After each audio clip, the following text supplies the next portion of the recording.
Hello and welcome back to the YouTube channel. In today's video, we're going to talk about 24 lessons that I learned in 2024. This will touch on personal stuff, personal reflections, but also on the business side of things, having an agency for 3 years, growing a team and trying to serve our clients and everything that I've learned from business to as an entrepreneur. So let's just jump into it. Here are 24 lessons. The first lesson is an hour before 9 is worth twice after 5. So I definitely heard this on Instagram, and it essentially says that when you have your most headspace in the morning, you can get so much more done in an hour, and what you could get done in an hour is actually 2 hours after 5 p.m. So if you're trying to work late, you're probably taking too long on tasks, and if you can just get up early, focus on things, then you're gonna get more done. Now, I'm definitely changing my opinion on this. So most recently, I've been in Bali for a month, and that changed my whole time zone and my schedule. And I actually, coming back from Bali, was working pretty much until 2 a.m. and then waking up at like 10 a.m. So I appreciate with a remote job, I can actually do that. I have the flexibility. Not everyone else does. So I've been on this schedule of like 1 to 2 a.m. going to bed, like finishing work and then waking up at 10 a.m. or 11 a.m. and starting my day. Other times I've tried to be someone who's a morning person, but if you can basically on your calendar match your work to the periods where you have the most headspace, then we all feel better, we get into flow and we all just prefer life. Number 2 is that no good stories come from a comfort zone. Anything that inspires me that I hear other people do is usually unconventional, or it's, that they've achieved something through hard work or perseverance. So I agree with this, and I think it's a good frame. Now, some of the younger generations coming up coined the term of like main character energy. I do actually think about that. Like when I was deciding to go to Bali for a month, I thought, what would the main character decision be here? And what would be a good story? There's a book called A Million Miles in 1,000 Years by Donald Miller, where essentially he realizes that he needs to live a more interesting life. He was kind of famous and they were going to make a film about him. And he realized, wow, that's going to be a really boring film. So then he endeavored to, by the time the film came out, to live a more interesting life. And I love that book. Yeah, I think it's a good frame. It's good to remember that, we usually don't regret going out of our comfort zone. And for how hard it feels, you usually feel the equal weight of reward or pleasure after. Number 3 is pretty simple. It's that great is just good repeated. With anything, it's just about improving and getting better at a skill. And I think this year I criticized myself or talked down on myself by saying, I'm not good at setting up a camera, or I'm not good at editing, or I'm not good at this certain skill in business. My first sort of caveat now is just how much time have I spent doing it, right? Like anybody who's an expert has just gone further down one specific path than most people. And if you can teach anyone anything, gone from A to B, there's people at A who can still help, you can pass it back. Number 4 is that being a business owner is like having a baby, and you need to be a good parent to one baby before you try and have more children. I definitely took this one to heart this year. There were different business projects, opportunities to actually start like a different agency. And I realized that, if there's certain skills I need to learn, I need to get to certain stages in business where I can be confident in my own abilities. I need to do that first for one business, and then you'll be able to, look at other businesses and know what to do. I think this is why so many entrepreneurs can have one business. They then basically take it through the life cycle of growth, and then they can look at other businesses and know exactly what it takes. And that's why business coaches or business mentors are able to help out, and while they're worth the money and the investment. It's also why businesses and startups have advisors, because you can be so locked into a specific problem, which you think is unique. You think you're the only person who's come across it, yet someone else has already gone through all the hard work, the lessons, the failures to get through it, and they could just basically pretty much condense decades into days. So number 5 is to move with intention, and that hope is not a strategy. So yes, one approach is to take some volume game and you chuck 100 things at a wall, you hope that something sticks, or you try and map out what someone else did. But you need to be careful with who you try and emulate. So sometimes with social media or like your content strategy, you can just be hoping that something will go viral, or you're basically focused on the results, the outcome too much. If you can really focus on inputs and be sure that if I follow this plan and this strategy and these sets of deliverables, these inputs, if you focus on this, then the outputs are going to happen. It's too easy to see the result that somebody had. They went viral, they had crazy growth, and to try and reverse engineer that, where there's actually not like a branch of knowledge where that sort of leaf has, been rooted, if that makes sense. So you got to be careful of who you're trying to emulate, who you're copying. You have to just be careful that if you're hoping that something will work out, that's not a strategy, and you're probably setting yourself up to fail. And in 3 months, 6 months, you can't be annoyed if you didn't get to where you're hoping to get to. Number 6 is that nobody's got it figured out as much as they show on social media. So we've heard this before. We know that Instagram is a highlight reel, but there's still that danger that we all fall into. especially on our darker days, the days where we're not feeling confident, we can easily fall into the comparison trap. And you've probably heard the quote that comparison is the thief of joy. Now, in 2024, I heard an amazing quote by Greg Eisenberg, which said that 2024 is the year of IRL versus URL. So essentially just saying like, after the pandemic, we're all ready to go to in-person events again. And everything's just a pendulum. The pandemic meant that everyone's talking about the benefits of remote work and working virtually, virtual video calls and all that good stuff. And now the pendulum is swinging back into people wanting that real world connection. And obviously the answer is probably somewhere in the middle, it's having a bit of both. And this year I went to loads of different events, entrepreneur dinners, networking calls, book launches, and I met some really, established creators who are doing incredible things. But what I want to say to you guys is that even those people were usually there at this level and they're looking at the people who are seemingly ahead of them and measuring themselves against the gap of where they want to be to where they are right now. And it was the same fears, the same concerns, the same doubts, no matter who these people were. So what I want to just share is that, people can seem like they've got it all figured out online. And look, they may be an expert, they may be great at what they do. But like we said earlier, they're things that you're great at. They're not great at everything. They've just spent more time, effort, and focus on one particular area of things. And now they're better than most. That's incredible. But they're still human beings. They haven't got everything figured out. And if their work life is amazing, maybe their personal life isn't amazing. And who even cares? It's you versus you. It's not a comparison at all.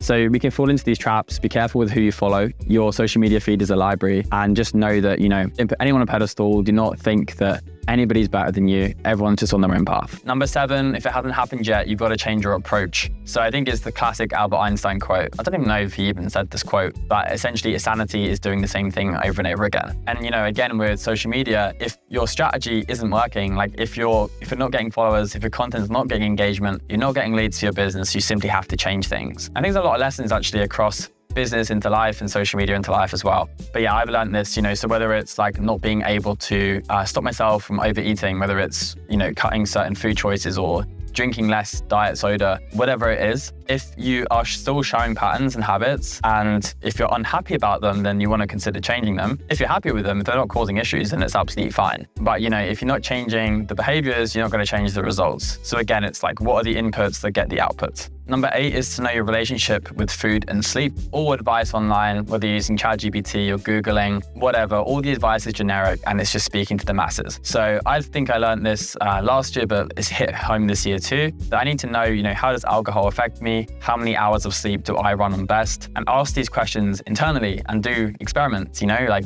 get 6 hours of sleep and see how you feel. Get 7 hours of sleep. Yeah, 8 hours of sleep. What can you sustain for the long term, over weeks? What can you sustain on days? If you're not feeling good in a certain day, is it, for you, do you feel better with a nap? Maybe you don't feel better with naps, you feel more groggy. We go to Google and we ask random strangers for their answers with their own life, and we then relate it to our lives. I think it's better to do personal experiments, and whether that's, as I said here, how alcohol makes you feel, whether it's food, certain food choices, processed foods, unprocessed foods, exercise, sleep. I think it's better we do things for ourselves and we create a sort of instruction manual. And I have a YouTube video which mentions that on the screen now, which is the 7 unconventional ways to be more productive. Number 9 is that at any moment you can improve how you feel. So you can change your state. Right now, if you started lifting your arms up, you started dancing, I'm sat down right now. If I stood up, if you focus on your breathing, if you play music, if you run around for 10 seconds, you can do so many things to change your state.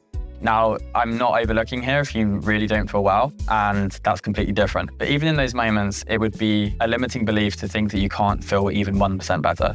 Play your favorite song, have a laugh, get outside. There's always something we can do. And this has really helped me because, if I've got a high pressure sales call, if I'm going into back-to-back meetings, I could do so many things like make myself laugh or smile, which just make that day a little bit better. And for me, it's just been really healthy to think about at any moment, no matter how I'm feeling or what I'm doing or what the situation is, there's always one way to make it a little bit better. Number 10 is to think who, not how. And I really recommend this book by Dan Sullivan. So in school and the whole educational system is about us versus other people. It's about figuring out things for yourself. And then there's no wonder when we go into our adult lives or our careers that we stay in that fixed mindset and this single player mode to, face every problem ourselves. But in business, to grow any business, you need a great team who come together towards a common objective. So if you're a business owner or an entrepreneur or a founder or a solopreneur with a small team of freelancers, for example, so the next time you come across any problem or any challenge at work or in your personal life, just think who, not how. So who's done this before? Who could help me? Whose book or podcast I listen to or read or YouTube channel? Who has done this step? Who has taken the time, the effort, the resource, who I can go to and ask for advice or learn from what they've done rather than how do I do this? Which is usually starting from zero. It's immediately framing it that you have to be the one to do this. It does not matter if, you can't delegate right now, you don't have the resources to delegate, or, you're an employee or in a team. Do not worry about that. It's not just for founders and entrepreneurs. Like, anybody can go to a book, ask a mentor, or ask for help. And I actually just prefer this philosophy in general of seeing life as like a multiplayer game, not just a single player game. Number 11 is that indecision is a decision. So you might be like me, where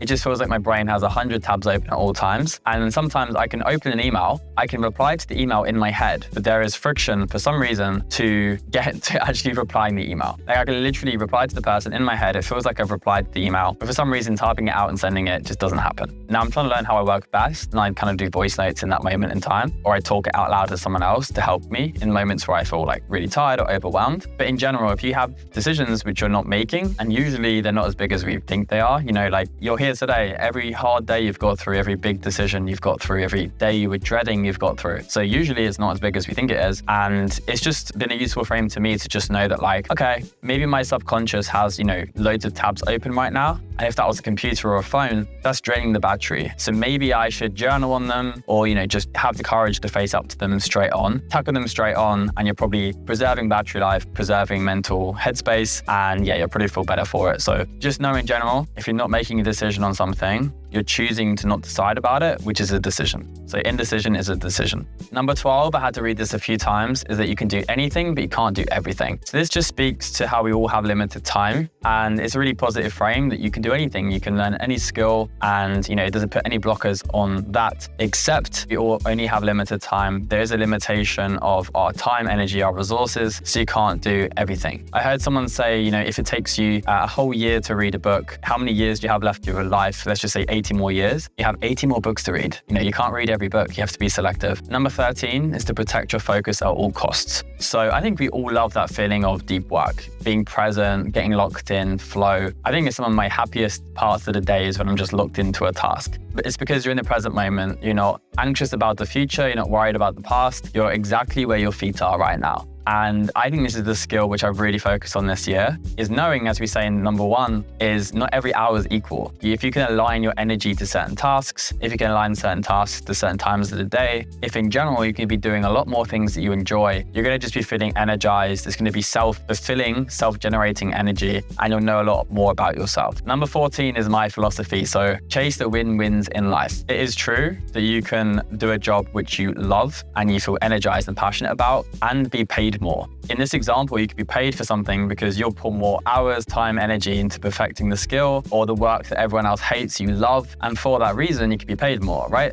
So there's so many moments where there's a win-win. Another example is like sponsored content. Instead of creating content, building an audience, and then kind of selling out and just like flogging anything, for money. Instead, you can make a list, and I've done this, make a list of the favorite companies that you love, you adore, the tools you use, the clothes you wear. I did a LinkedIn post about this. Make a list of companies you love and go after them. Because if you always eat a certain food, if you have a camera, if you love a certain book from a certain author, if it's clothing, let's just take clothing as an example. Maybe you could be paid to wear the clothes in the future. When I started my career as a social media manager, I basically had a period of time as a freelancer that I was watching Ali Abdul's YouTube video content. And then there was a month where I was being paid to watch his content because I was turning it into social media posts. So a good question is, what are you already doing in your evenings and weekends? Like, how do you fill your free time? And maybe there's a way you can monetize that, for example. But this isn't just about money. Like, it also speaks to collaborations and partnerships. So recently I filmed a course, and it was just amazing to work with an expert who helped with the lighting, the cameras, the setup, the presentation. That was their forte, their zone of genius, what energized them.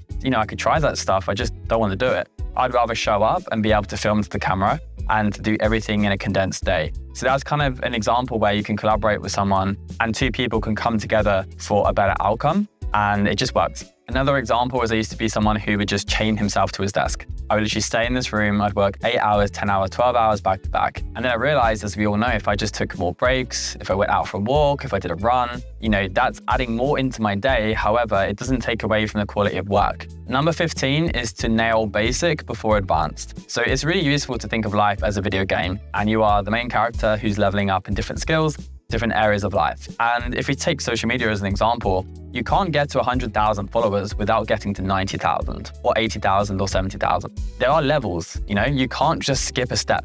Yes, you can accelerate the progress of multiple steps, but you just can't jump a step. So with social media, as I say there, you have to get through 50K to get to 100K. And I always remind myself of this. So recently I've tried to get into running. And if I wanted to run a marathon, you're unlikely to run a marathon without having done maybe a half marathon first, a 10K or a 5K. So if you're saying to yourself, I'm just not good at running, I can't run, which is what people usually say. If we use the quote earlier, you can do anything, you just can't do everything. Well, the first question is, have you run before?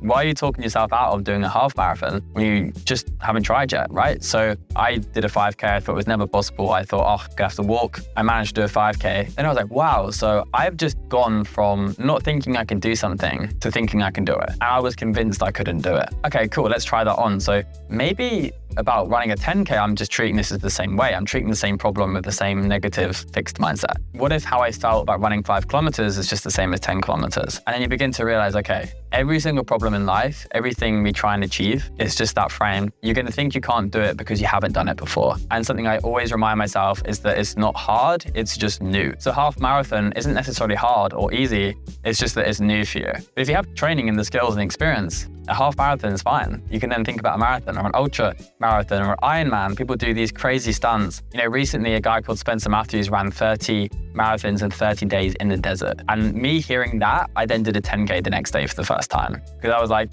if it's just a level of training and experience, and this is just a skill, like anything in my life, then I just need to put time into it if it's something that I want to do. Number 16 is that if you build an audience, you can sell anything. So I work in the creator economy, and I've seen behind the scenes of different creators earning 6 figures, 7 figures, 8 figures, and creating so many businesses from an audience. Most recently, one of our clients has hit the Sunday Times bestseller list. A good friend of mine, Ali Abdul, is a New York Times bestseller. And what I've seen is, yes, these books are incredible. These people are true experts in their field. But if you do have a social media audience, it's something that book publishers are caring about nowadays. It's like, okay, if we're going to go into this deal with you about writing this book, what is the audience? Who are you sure will go on to buy it? And that's the power of a newsletter and an audience that you control. Number 17 is that social media is a tool to be used, but it might be using you. More than anyone, I don't have notifications on my phone. I have a phone lockbox. I literally paid for this little jail. I think it was $40 to put your phone in, and you can literally lock your phone away. So I didn't trust myself to not touch my phone. If you go into your digital wellbeing app on Android or check out in the Apple settings about how often you actually check notifications or how many times you open your phone is crazy. It's probably at least 50 times a day or even 100. So I put my phone in this jail. I try and stick to under 2 hours screen time on my phone, but I work on my laptop. So actually you need tools which combine both. So I use something called Reciprocated. I just use the free plan, and I can add my phone and my laptop. So be careful with that too, because your screen time may be reducing on your phone, but it's because you're on your laptop. So I recommend the free plan of Reciprocated. I've used that for 3 years now. And I have both my phone and my laptop set up into rescue time. So it pulls in the data of how much time was I on my phone and how much time was I on my laptop. And 3, I've used different apps to try and help focus and to train focus. One I recommend is Forest. Essentially, you plant a tree, and when you're working on a task, the tree slowly grows. Or it's a plant, I can't remember. But then essentially, every time you switch tasks, it takes 26 minutes on average to get back to the task that you were initially working on. So if you're working on your laptop and your phone goes, you check a notification, it can take on average 26 minutes to get back onto what you were first working on. So it's important to learn that our focus has been stolen. And that's number 4, that a book by Johan Hari and also Cal Newport is really great on this sort of topic of deep work and focus. And essentially, we need to realize that there was a time before social media. Yes, there was a time where there was different vices in the age before social media, but it's a tool, right? It's one of the best tools we have. We now have AI, and this is all incredible tools for us to use, but in the right way. I think it's just a spectrum. It's nothing to worry about or get too het up about, but there's a spectrum of you're using social media to your advantage, or actually it's taking time away from you. You're scrolling on TikTok for 2 hours and wondering what you even looked at and not feeling good in yourself. And I think that's the skill to learn really in 2024, 2025. is to just focus. Because if you can do deep work, if you can block out distractions, you can make more progress than anyone. But forget anybody else. It's just about achieving our potential and just, feeling good about progress, because momentum is one hell of a drug. Number 18 is that making progress is just a matter of skill acquisition. So I heard this from Alex Hormozy, and we touched on it earlier, but in general, if you're seeing yourself as a main character in a video game and you just have certain skills that you're learning, it could be cooking, it could be cleaning, it could be writing, it could be whatever it is. These are just skills to learn. And if you put more time to something, you'll learn. If you spend time with people who've got better at that skill than you are, you'll learn faster. And essentially, it's just a really healthy frame that everything is in our reach. But remember, we can't do everything. So be selective. What skills do you want to learn, and then put intentional time into it. Number 19 is to give far more than you receive. You probably have felt this in the past for yourself, and just think about your own experiences. When you've been generous, you've given to other people, you've usually then got back more than you could ever imagine. This has definitely been the case for me. Now, you want to give sincerely, you want to be giving with no expectation back, but I think it's an incredible philosophy to live by, and probably my favorite lesson from this year is that the more I focus on other people, helping them, loving them, serving them, the more love that I received back, the opportunities that I received. And it's kind of how I want to show up in my life. I'm not going to persuade you to do the same thing, but the way I see it is I don't need to reach a certain age or level of success or experience to then be happy and fulfilled. For most of us, feeling gratitude for what we have right now just makes us burst inside. And so much of what we're telling ourselves sits for us and waits in the future, we can actually have now. And a lot of the time we can feel in a negative spot by being in our heads and being in our minds. And sometimes, get out of your head and get into the body. And, sometimes if you're just really feeling down, you're getting really into yourself, you're kicking yourself about something, or you're regretting something, you're so focused on yourself. You can just take a step back, or to put energy and time into other people. You'll just realize and gain perspective that, the world's not over, everything's okay. Number 20 is that bottlenecks don't go away unless they're removed. So I learned this from an 8-figure CEO coach called Eamon, and he basically said that in any business, there's one main bottleneck. And to get to the next stage, no matter how that looks, you need to focus on removing that bottleneck. So it could be, you don't have enough clients. It could be you don't have enough time as a founder. It could be that you don't have a large enough team. It could be that your team aren't the best that they could be, for example. So if your problem is sales and you don't have enough clients, you need to direct all of your energy and time, or at least 80%, into facing that directly. So let's take that as an example.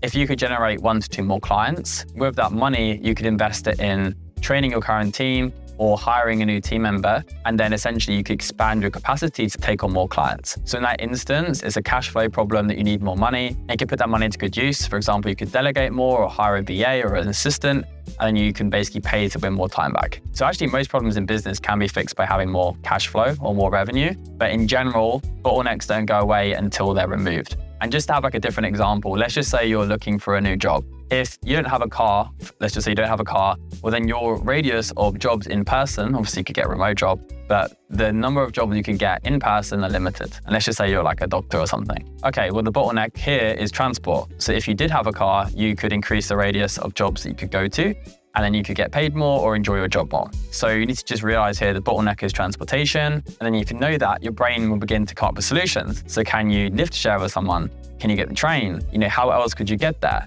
Could you basically save up a small amount of cash in your current job, get your salary coming in, build up a savings pot, and then get a car. And then the car will mean you can get a different job, and then you can get paid more. And then, you break free of that small closure that you were stuck in. So that's just another example, but I always think right now, what are the bottlenecks? So for me, actually, it's probably the quality of our hiring, because if we can find incredible people, we can then keep clients for longer and grow the business. Okay, so I think this one had the most impact for me this year. And number 21 is that if a decision is reversible, make the decision. So when I first heard this, it took a lot of pressure out of not making decisions. And we learned earlier that indecision is a decision. And this could be anything, but let's just say you're booking a flight. Let's say you see a sale for a flight and the price has gone from $300 to $200. Now, if you wanted that flight, you could see that the flight has a 24-hour refund policy. So if you buy the flight now, you have 24 hours to make a decision. So instead of agonizing over should you pay for this flight, maybe you were rushed into the decision because you saw the sale.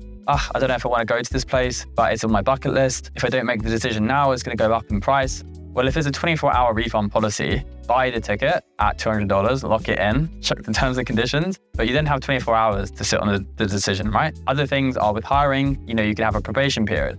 So you protect yourself in the business that if things don't work out, you can then essentially part ways with that person, right?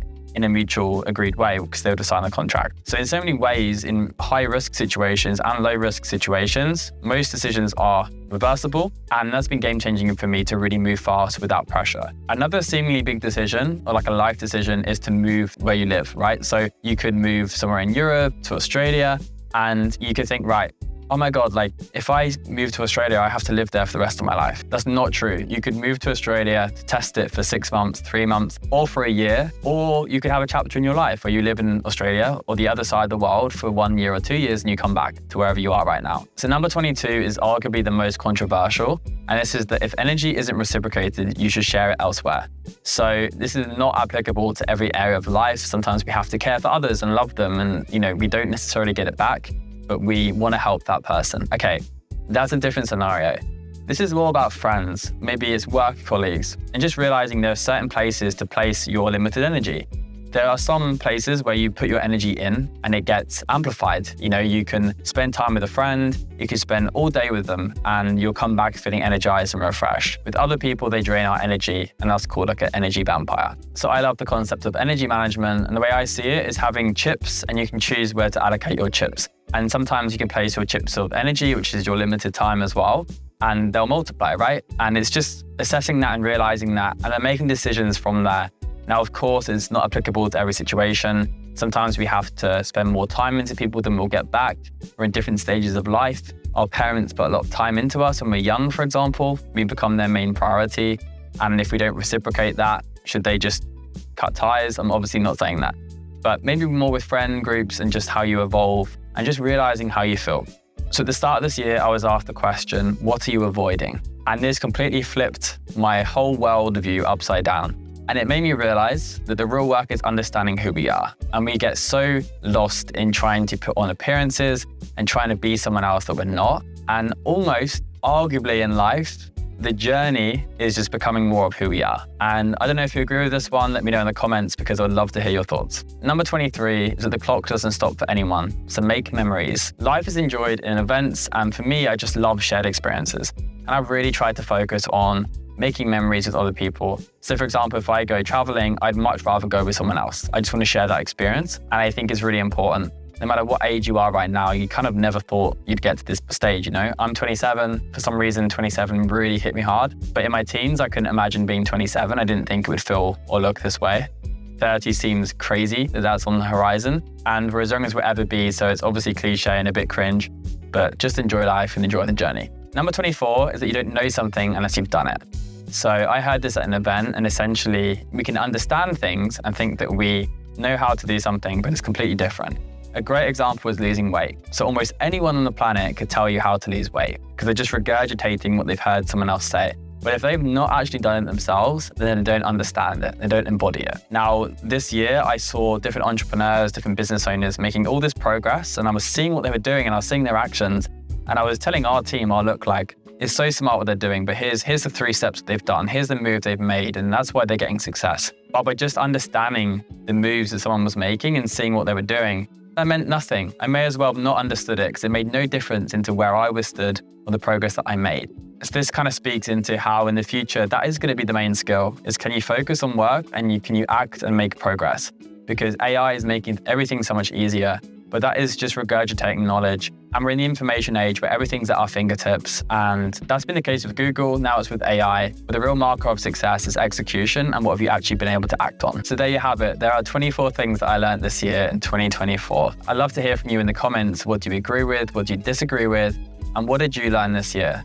And if you haven't already, please like this video and subscribe for more videos like this. I'll see you in the next one.